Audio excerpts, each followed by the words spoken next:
दोस्तों, आज हम आपको समय प्रबंध यानी टाइम मैनेजमेंट के बारे में बात करेंगे। आधुनिक औद्योगिक युग की सबसे प्रमुख मशीन भाप का इंजन नहीं बल्कि घड़ी है। ठीक है। आप यह कैसे कह सकते हैं कि आपके पास पर्याप्त समय नहीं है? आपके पास एक दिन में उतने ही घंटे हैं जितने Helen Keller, Lewis pasture, Mendel, Leonardo Einstein के पास थे। ठीक है। उतने ही समय आज आपके पास भी हैं। खोई दौलत मेहनत से दोबारा हासिल की जा सकती है।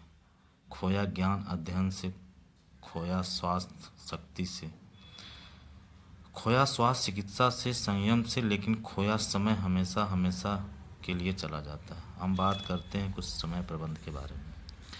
विधाता ने किसी की सुंदरता ज़्यादा दी है तो किसी को कम दी है, किसी को बुद्धि ज़्यादा दी है तो किसी को कम दी है, किसी को दौलत ज़्यादा दी है तो किसी को कम दी है, लेकिन समय सबको बराबर है। एक दिन में 24 घंटे समय ही एकमात्र ऐसी दौलत है जिसमें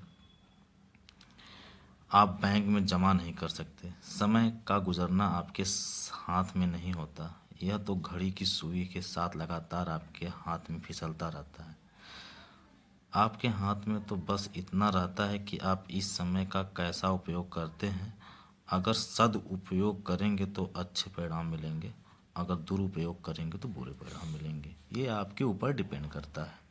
ध्यान देने वाली बात यह है कि हमारे पास कहने के तो 24 घंटे होते हैं, लेकिन वास्तव में समय हमारे हाथ में नहीं होता।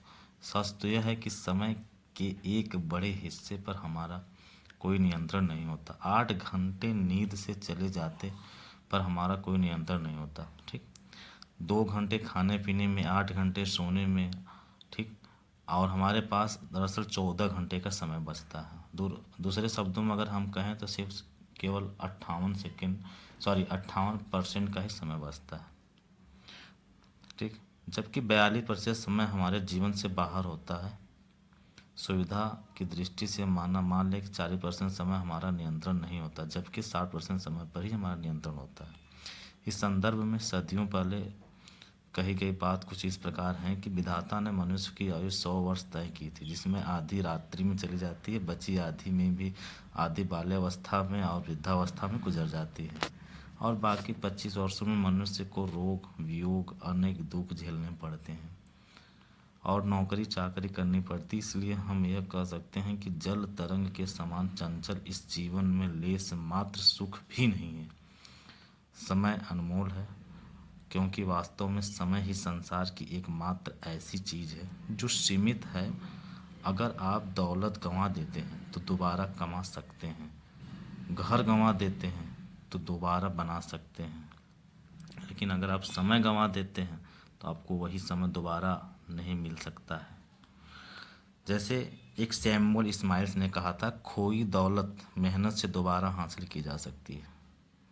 खोया ज्ञान अध्ययन से, खोया स्वास्थ्य चिकित्सा से, संयम से, लेकिन खोया समय हमेशा हमेशा के लिए चला जाता है। बात करें आगे हम, तो हमारे पास जीवन में बहुत कम समय है और यह समय सीमित है। यदि हम अपनी अपेक्षित आयु 100 वर्ष मान लें तो हमारे पास जीवन में कुल 36,500 दिन ही होते हैं।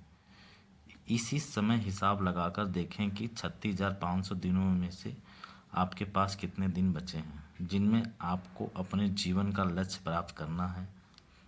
अगर हम जीवन में कुछ करना और कुछ बनना, कुछ पाना चाहते हैं तो अनिवार्य है कि हमें समय का सर्वश्रेष्ठ उपयोग करना ही पड़ेगा।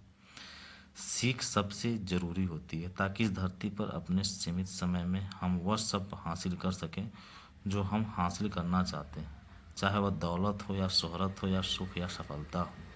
चार्ल्स रिचर्ड्स ने कहा था, कैलेंडर से धोखा न खाएं। साल भर में केवल उतने ही दिन होते हैं जिनका आप उपयोग करते हैं। एक व्यक्ति साल भर में केवल एक सप्ताह का मूल्य प्राप्त करता है।